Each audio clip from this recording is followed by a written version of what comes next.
been talking about gender differences in performance in competitive environments and gender difference in competitive entry, where we realize that there is a gender gap and women compete less than men.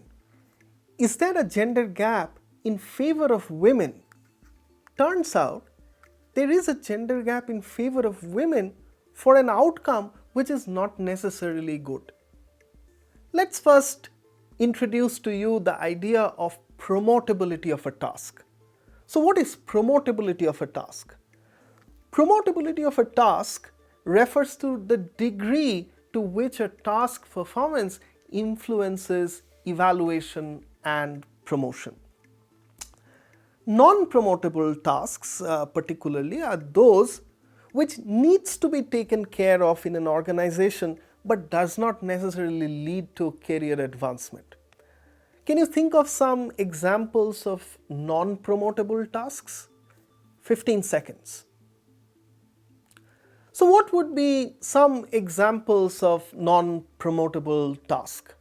Think of the task of a receptionist or the task of an office secretary. Are these tasks those for which people would get a lot of promotion or people would get a lot of outside value? In industry, for example, revenue generating tasks are considered extremely promotable. Somebody who works in the revenue generating task will get a much larger salary, will have a much larger outside value, and will get promoted with either within the organization or across the organization very quickly. But the same industry, when the industry hires a receptionist, for example, or an office secretary, it's not that their job profile will lead to quick promotions. In academia, the story is very similar. Research, as you can well guess, is much more promotable than teaching or even service. So in other words, there are non-promotable tasks such as receptionists or office secretaries. There are more promotable tasks such as revenue generating tasks of a manager who is handling a client, for example. So if we draw a spectrum of promotability, we'll see that high up in that spectrum we have an environment where women shy away from competition. So that's the Netherle-Westerlund kind of a story. So that's what we saw in the previous part.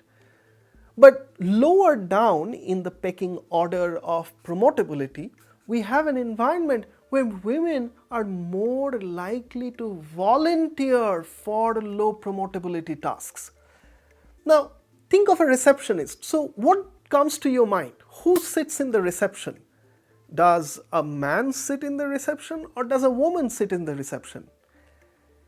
Taking this example forward, you will quickly realize that for a wide range of human activity in economic sphere, women end up taking up positions which are not promotable in nature or which are low promotable in nature. What Babcock and others try and study is whether women indeed are more likely to volunteer for low promotability tasks. Why is that important? Well, it is extremely important. The reason is we realized with the data that we have seen earlier that there is a huge gender gap in representation in the higher echelons of an organization.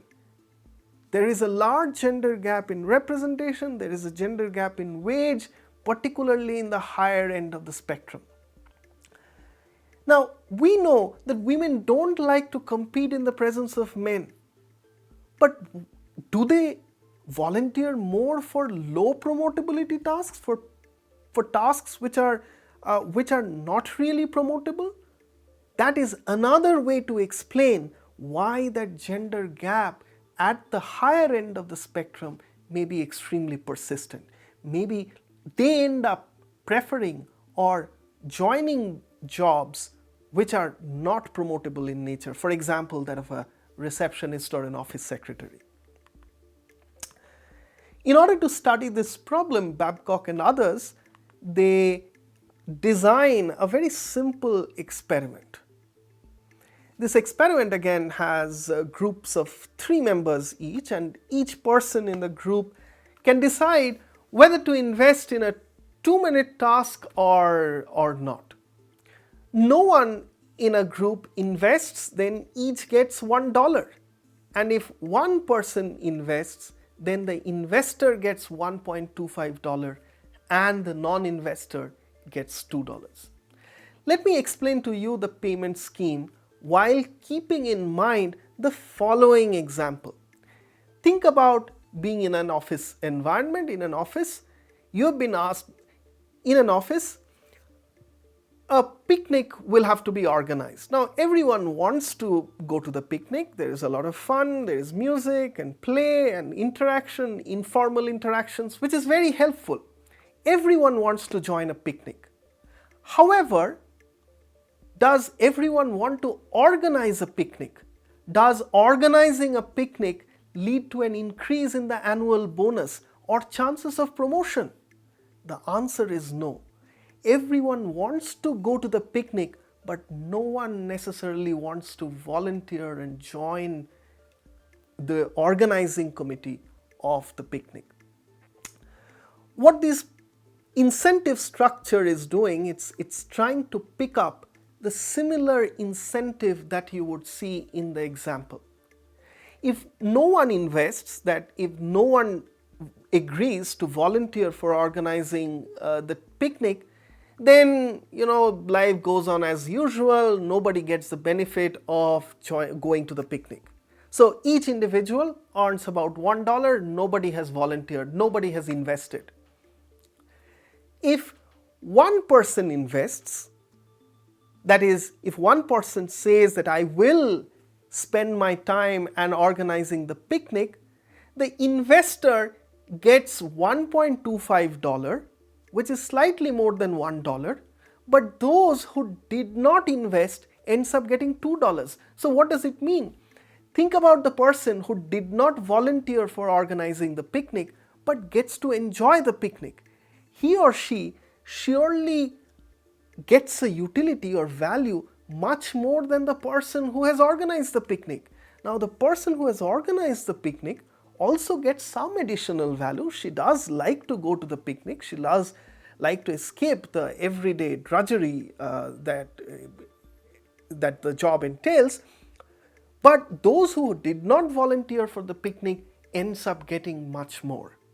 As a result, 1.25 goes to the one who is investing or volunteering, let's say, to organize a picnic, and $2 goes to those who does not invest but gets to enjoy the benefit of the picnic.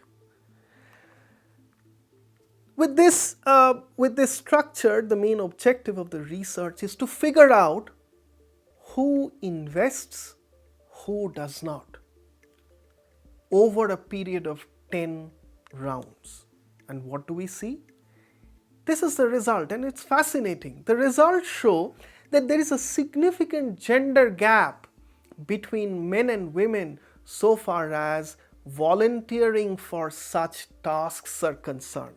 So far as volunteering for a picnic, women are much more likely to volunteer than men are. And this gender gap is to the tune of about 15 percentage point.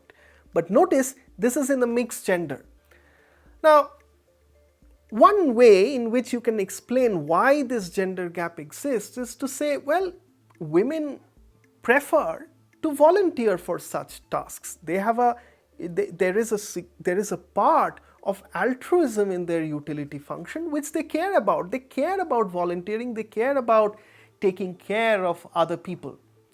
Now, if that is the case, then it's not a cause of any concern. So women enjoy volunteering and they do it. So what's the problem? It's completely consistent with libertarian values. It can also be the case that women believe that if they don't volunteer, then men won't. In other words, there is a preference-driven story or a utility-driven story there could also be a belief-driven story. Which of the story is correct? We have seen in the discrimination literature that the implications and policy interventions for taste-based discrimination or a preference-based discrimination is very different from the policy implication of statistical discrimination. So here also it's very important to understand whether this gender gap is driven by preference or if this is driven by beliefs. What the researchers then did was very interesting. They played the same game in segregated gender sessions. In other words, they played this game in sessions which had only males or only females. And what do they find? They now find that men are competing, men are volunteering much more, women are volunteering less. And fascinating that the gender gap which you just saw in the previous slide has now vanished. And it has vanished because men are volunteering more because they know that there are only men in the group. Women are volunteering less because they know that there are only women in their group. In other words, the gap that we observe in the previous slide is primarily driven by women's belief that the men will not volunteer and men's belief that women will end up volunteering. So what is the conclusion of this research? What do we learn from here?